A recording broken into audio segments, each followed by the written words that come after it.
Aujourd'hui, l'Européenne moyenne a sa garde-robe qui craque dans tous les sens.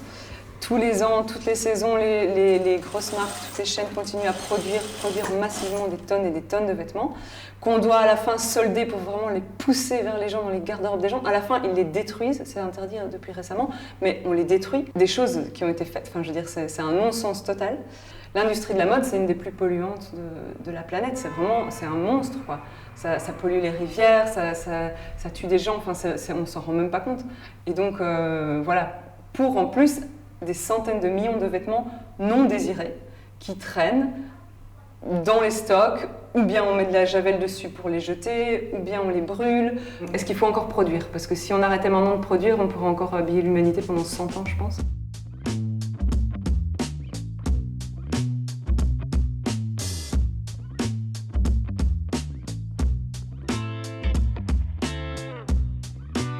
Nous avons eu dans notre histoire de grandes maisons bruxelloises comme Hirsch, comme Ascot ou bien comme Valence qui achetaient leurs modèles à Paris et qui pouvaient les reproduire, c'était des modèles sous licence, et qui pouvaient être reproduits dans les ateliers de couture ici à Bruxelles.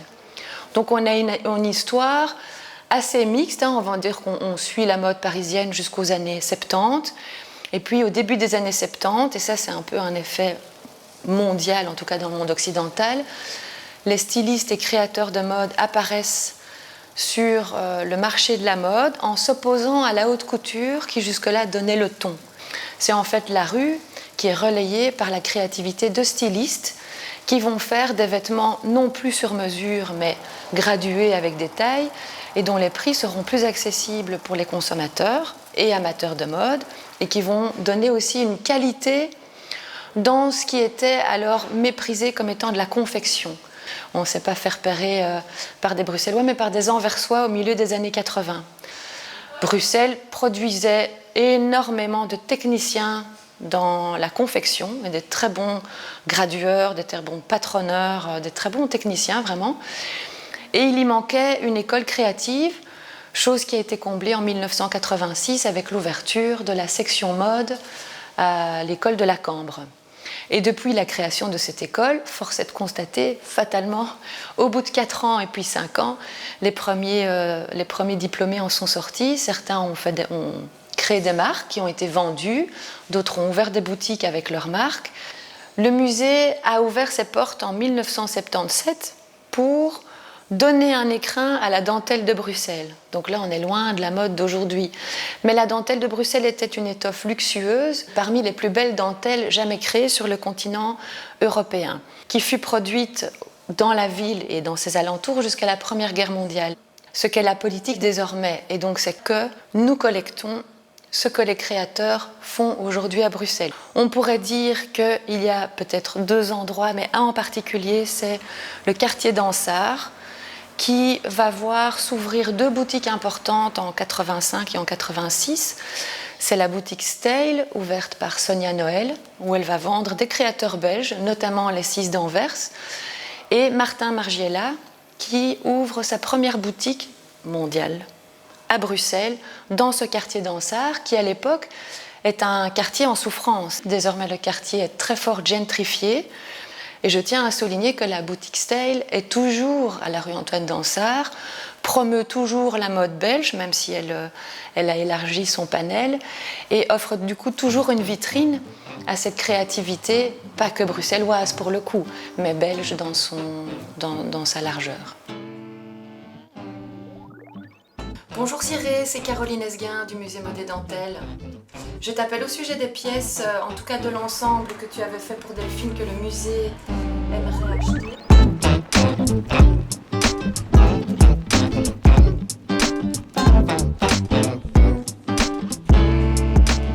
Bienvenue dans le concept store Eratum Fashion by Cyré Kaba.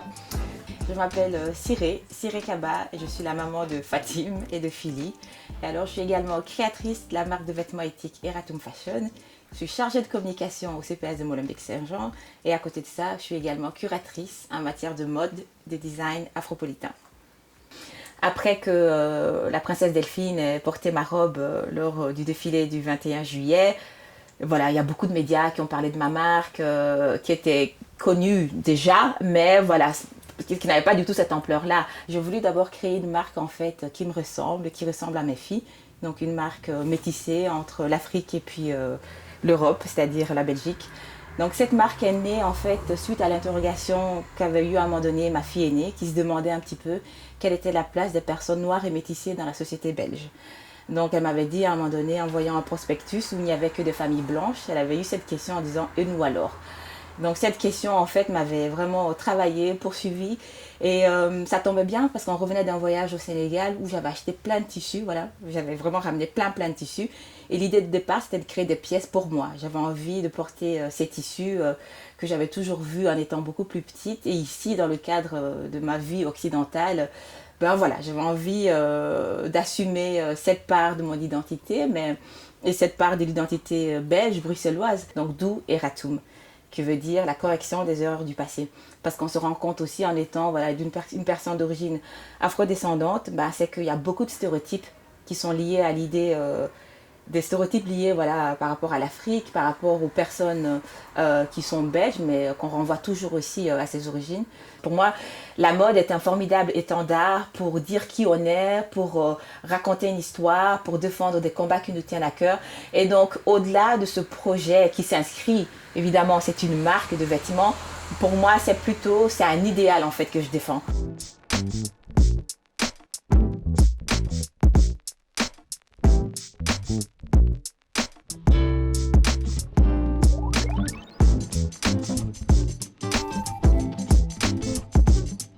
Donc ce que je voulais, c'était raconter, mettre en avant le patrimoine textile africain parce qu'il est hyper riche. Et donc j'ai commencé par un textile qui est facile d'abord, qu'on connaît, qui est ce fameux wax. Souvent ils disent le wax hollandais parce que l'une des plus grosses sociétés qui produit ce wax, c'est une marque hollandaise. Et moi, j'essaye à mon niveau, avec les valeurs qui sont les miennes, d'amener plus de diversité parce qu'il y a aussi également des fournisseurs en Afrique qui ont très dur. Si moi, avec les moyens qui sont les miens, ben, je peux essayer de soutenir ce genre de marque qui emploie des personnes en Afrique, ben, c'est ce que je fais en achetant mes tissus, donc mes tissus wax. Voilà, vous avez des vêtements de la marque Eratum. Donc quand on parlait de revalorisation des chutes, ben, voilà, les fameux headbands qui apportent une petite touche colorée à notre tenue. Et ici, Molenbeek 1080 a été brodé voilà, par une personne molenbeekoise aussi, voilà, qui est d'origine maghrébine. Donc ça, c'est le fameux t-shirt de la marque Banks Couture. Et l'artiste, c'est un artiste bruxellois.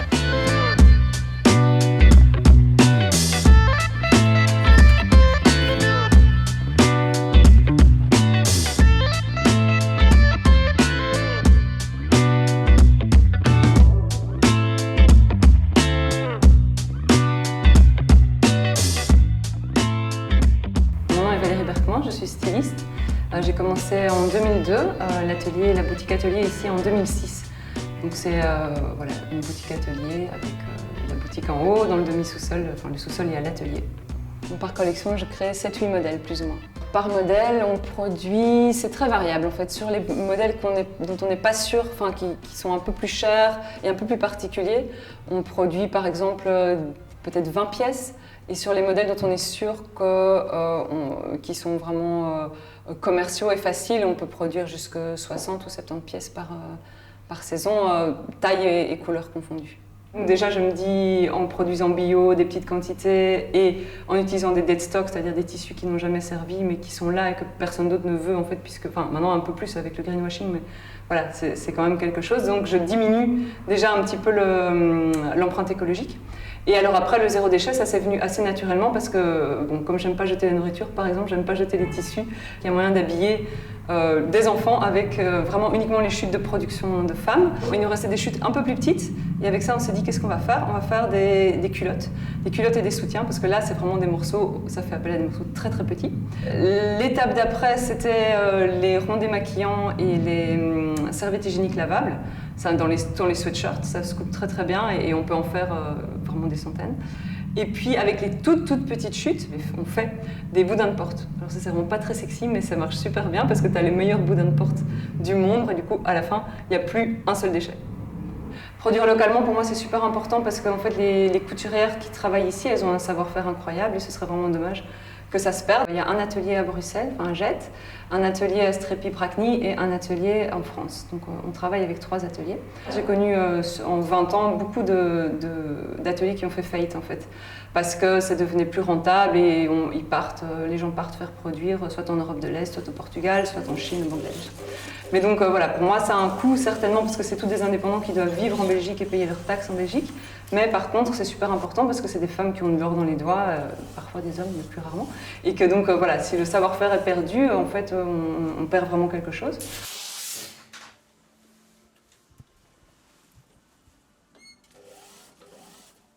Donc les ateliers indépendants aujourd'hui, comme j'ai dit, c'est tous des gens qui travaillent vraiment très dur. Donc ils travaillent 10 heures par jour, payés au salaire d'ouvrier, ils travaillent 6 jours par semaine, pour être payés pas très fort, mais à la fois c'est leur savoir-faire, donc c'est là qu'ils l'exploitent, ils n'ont pas envie de faire autre chose. C'est jamais des ateliers de gens qui sont belges en quelque sorte, c'est des gens qui viennent par exemple comme des Polonais, comme des Russes qui sont ici parce qu'ils ont été forcés de venir ici pour travailler. Ils sont capables de travailler d'une façon vraiment difficile parce qu'ils ont besoin de ramener de l'argent. Et donc en fait c'est un peu pervers parce que ça veut dire que personne aujourd'hui ne fait ça vraiment relax en se disant ma passion c'est la couture, je vais en vivre. C'est quasiment impossible. Et c'est devenu vraiment très compliqué avec l'augmentation des prix pour eux de rentrer dans leurs frais en fait. Et c'est aussi très stressant parce que ça veut dire que la chef d'atelier elle sait que toutes les 30 secondes il y a autant d'euros qui partent. Enfin voilà, c'est vraiment un métier qui n'est pas valorisé du tout en fait, qui n'est pas rémunéré à sa juste valeur. Et pourtant le prix qu'ils demandent peut paraître énorme par rapport à quand on compare à la confection, à la grande chaîne. Le coût final d'une pièce, on prend d'abord tout ce que ça nous a coûté pour avoir le prix, vraiment le prix coûtant. Donc ça veut dire la confection, les tissus, toutes les fournitures. Sur ça, normalement, on prend une première marge qui doit être de 1,8, c'est la marge créateur. Donc ça, une fois qu'on fait ce prix-là fois 1,8, là on arrive au prix qu'on devrait le vendre à une autre boutique par exemple. C'est le 1,8 couvre notre travail de créateur. Et puis, on fait 2,5 par-dessus et le 2,5 doit couvrir le prix boutique. Donc ça veut dire que si je mets par exemple 10 t-shirts dans un multimarque, ils l'ont acheté 10 €, ils vont le vendre 25. Ils vont le vendre 25 et c'est encore, ça a l'air beaucoup, mais c'est tout limite pour rentabiliser les frais d'une boutique. Donc voilà, ça veut dire que nous ici, on a normalement la double marge, à part que ces dernières années, la double marge, elle est devenue très rac-rac parce qu'on n'arrivait plus du tout à rentrer notre travail de styliste et le travail de boutique, tout ça ensemble qui fait 4,5. Donc Mozart, c'est un label créatif, multidisciplinaire qui est actif dans la mode, la musique, l'audiovisuel. Et donc en 2012, pendant la création de la tournée Racine Carrée, Paul et Luc ont rencontré Coralie, qui est styliste, et qui a créé tous les vêtements pour la tournée. Et en fait, à un moment, ils ont décidé d'étendre les créations textiles au public et pas uniquement à la scène. Et donc c'est comme ça qu'en 2014 est née la marque Mozart. Moi c'est Roxane et chez Mozart je suis en charge de la production des vêtements. Donc je suis manager produit. Donc c'est moi qui, une fois que les vêtements sont créés par Coralie, je me charge de tout le développement des vêtements jusqu'à ce qu'ils soient prêts à être mis en vente. C'est une marque unisexe avant tout, qui est en accord avec une valeur d'inclusivité qu'on essaie d'avoir au sein de Mozart. Puis c'est une marque aussi qui est ludique, colorée, qui s'adapte à toutes les morphologies, tous les âges. On met une grande importance sur la production européenne, les matières durables. Mais il y a toujours eu chez Mozart une vraie volonté d'être une marque éthique et durable. Et c'est un secteur qui se développe. Et donc, il y a de plus en plus aussi de possibilités, de choix de travailler avec des matières recyclées. Pour l'origine des matériaux, pour le recycler, c'est pas trop compliqué de savoir d'où ça vient. Par exemple, nos dernières collections, vous pouvez voir là, certaines pièces de nos dernières collections, c'était à base de filets de pêche, de tapis d'hôtel qui devaient être changés. Mais par exemple, le coton bio, c'est une filière assez compliquée. Enfin, de manière générale, le textile, c'est un peu opaque à certains moments. Mais on met vraiment une priorité et dans les 2 ans qui viennent, on voudrait pouvoir justement remonter toute la chaîne logistique de notre production et savoir où est cultivé notre coton, même s'il est bio. Alors, comment on sélectionne nos partenaires? La condition sine qua non pour travailler avec une usine, c'est qu'elle soit située en Europe déjà et qu'elle réponde à certains critères en termes de respect de l'homme et de l'environnement. On a une charte au sein de Mossart qu'on fait signer par toutes les usines avec lesquelles on travaille. Puis le côté proche de chez nous, au-delà du fait que ce soit en Europe, au plus c'est proche, au plus c'est mieux. On a pendant tout un temps travaillé exclusivement en Belgique, à part pour nos chaussettes qu'on faisait en France.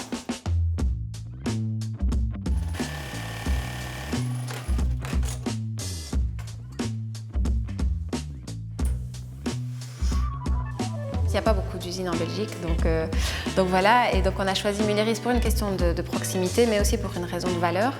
On aime beaucoup leur projet de réinsertion sociale, et c'est très facile de travailler avec eux pour différentes raisons. La proximité, mais leur ouverture, leur réactivité, ils sont super réactifs. Par exemple, là, c'est avec Mülleris qu'on a travaillé pour tous les vêtements de scène de la tournée Multitude. Donc on produit en quantité limitée et on sort qu'une collection par an aussi parce qu'on s'inscrit dans ce phénomène un peu de la slow fashion. Puis c'est en accord avec nos valeurs en général chez Mossart. On est une toute petite équipe, on n'est que 8 et on n'est que 2 à travailler sur la mode. Et donc pour toutes ces raisons, c'est le rythme qu'on a trouvé le plus juste pour nous, quoi. Par capsule, on a plus ou moins entre 8 et 15 modèles. Et on fait en moyenne entre 150 et 300 pièces par modèle, par couleur. Donc on a des collections en moyenne de 3000, 3500 pièces pour 85, 90 références au total. Vraie volonté derrière aussi de ne pas surproduire et que finalement nos vêtements ne se vendent pas et que ça devienne au final des déchets. Ce serait complètement en désaccord avec les valeurs qu'on essaye de véhiculer. Donc une collection par an, c'est bien parce que ça nous laisse le temps d'écouler nos stocks. Voilà, on n'a pas la prétention de changer le monde ou quoi que ce soit, mais on ne vivra jamais nu. Et donc, on a décidé de continuer à créer des vêtements, tout en étant conscient de l'impact qu'on a sur le climat, sur l'environnement, mais en essayant de diminuer cet impact. Et donc, capsule après capsule, on essaie de s'améliorer. On est vraiment en recherche d'amélioration constante et on essaie toujours de donner, au-delà de la marque de vêtements chez Mossart, on essaie toujours de donner un sens à ce qu'on fait. Alors, je travaille avec l'atelier de Welvaart Kapoen à Bruxelles. Donc, eux qui ont la pratique, etc. Moi, en n'ayant pas cette pratique-là, je peux me permettre d'aller plus loin, de tester des choses que d'office, peut-être quelqu'un qui a la pratique va se dire « Ah mais non, mais c'est impossible ». Et c'est ce contact-là, c'est vraiment cet échange-là qui est intéressant. L'avantage de produire localement, c'est qu'on est sur place. C'est très facile finalement, ce contact-là, et ça crée des vrais liens. Donc l'idée de départ, c'était de trouver un atelier qui emploie des personnes en réinsertion socio-professionnelle. Et donc en faisant des recherches, j'ai eu la chance de trouver l'atelier de Welvaart Kapoen.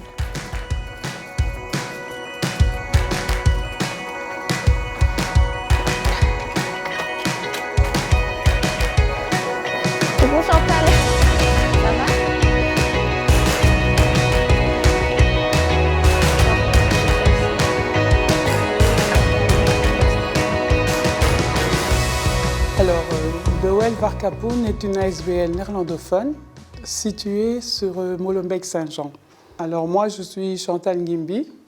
Je suis une des responsables de l'atelier de Welvaart Kapoen. Je m'occupe de tout le côté créatif, donc je suis la styliste modéliste de l'atelier. C'est des modèles que je peux vendre pour les fêtes de fin d'année aussi. Ouais. Alors, lundi, il n'a rien à faire, lui. Qui ça, Diallo? Je vais voir avec la différence. Les avantages pour pouvoir créer, de travailler avec le Welvaart Kapoen est déjà situé sur Bruxelles. Ça reste made in Belgium si on travaille avec le Welvaart Kapoen. Les prix sont attractifs et ce qui est aussi bien, c'est que le créateur rencontre les ouvriers. Il y a un contact qui se fait entre le créateur et les ouvriers, ce qu'il n'y a pas dans les grandes usines. Et ça, je trouve que c'est quand même très important. Alors l'atelier travaille avec deux types de contrats. On a les contrats avec la collaboration du CPS, donc les articles 60. Mais on a aussi des contrats que l'on appelle maintenant EcoSoc. Ce sont les contrats qui sont liés avec Actiris. Travailler avec des personnes sur une courte durée, c'est un peu difficile dans la mesure où il y a une période d'adaptation et au moment où ils se sont adaptés, qu'ils sont bien installés, ils ont bien appris, ils doivent partir. Bon, c'est vrai que comme nous sommes dans un atelier de couture et qu'il y a la qualité, le niveau de travail qui doit rester le même sans qu'il y ait une constance de haut et de bas, donc c'est quand même un critère important pour nous. Donc pour les articles 60, là, beaucoup moins parce qu'on est obligé, vu la collaboration avec le CPS, on est obligé de les prendre, même s'ils ne savent pas coudre, on les forme, puisqu'on est quand même dans un atelier de formation. Alors, qu'est-ce qu'on peut produire chez nous? Alors, on produit tout. Ça va de l'accessoire aux vêtements. On fait des collections, vu qu'on n'a pas beaucoup de personnel, et que déjà ce personnel-là va en formation aussi pendant les heures de travail. Donc, on essaie quand même de ne pas dépasser la capacité de plus de 20 pièces. La plus grosse valeur du Well Varkapoen, c'est le bien-être de la personne.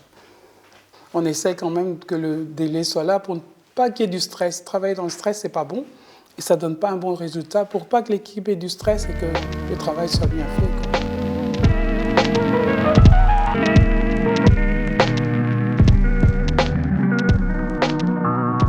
Je pose la question du fonctionnement en fait, parce que ils ont des prix un peu inférieurs.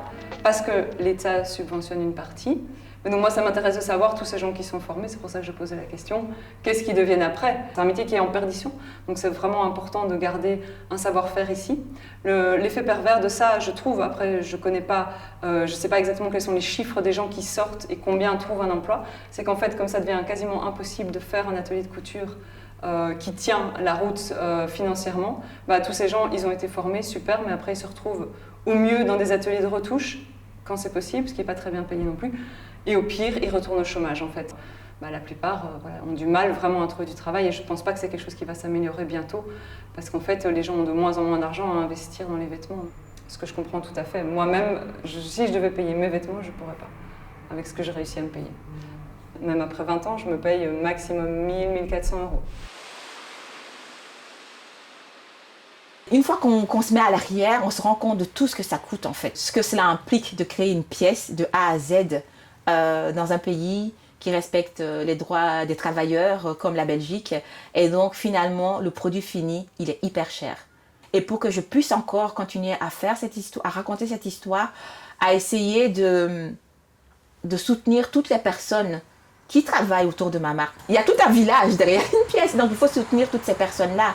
Donc à un moment donné, c'est aussi, nous en tant que créateurs, on a notre responsabilité de créer des pièces qualitatives, durables. Moi, ma responsabilité, c'est de produire des pièces de qualité, mettre le prix juste. Après, la responsabilité du consommateur aussi, c'est de se dire, ok, c'est peut-être, ok, j'achète ça, mais je ne vais pas m'acheter 36 000 autres trucs.